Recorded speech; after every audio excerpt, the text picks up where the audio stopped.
Well, you shouldn't be paying for this. Let's begin.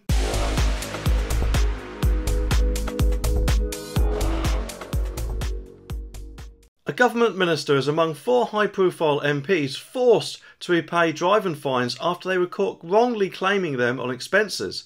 Amanda Soloway, a minister in the Energy Department who is also a government whip, claimed back an £80 fine and listed it as under MP travel expenses. The Derby North MP, who served under Home Secretary Suella Braverman, was hit with the fixed penalty notice by Transport for London on July 2nd, 2020. Other Tory MPs, Simon Hoare and Bim Atholowy, as well as SNP Dave Dugan, also put through similar claims and expenses. In total, 4 government employees tried to claim back £720 between them, but now they will all be contacted and asked to pay the money back by the Independent Parliamentary Standards Authority, the IPSA, after admitted payments for the claims had wrongly been allowed. A spokesman for the watchdog said MPs are not allowed to claim for penalty charges and fines under IPSA rules. Paragraph 3.26 of the scheme of MPs staffing and business costs clearly states that these fines are not claimable. IPSA's checks failed in some cases to identify these claims, and some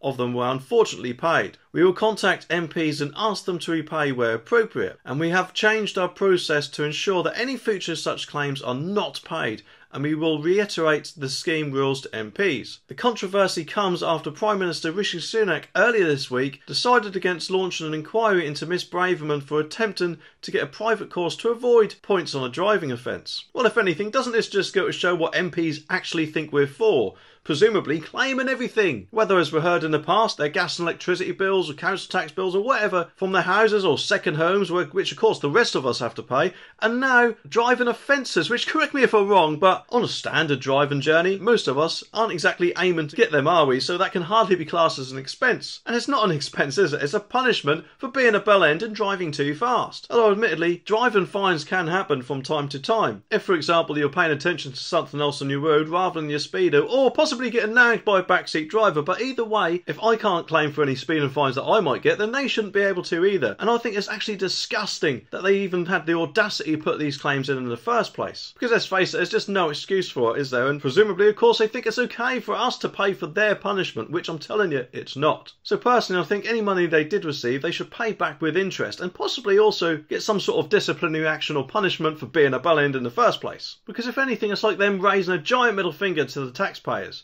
And that is not what MP should be doing. Although possibly someone needs to inform the government of that. But anyway, I'll be back in an hour, so make sure you click that subscribe button down there so you don't miss my next video. I'll see you in the next one.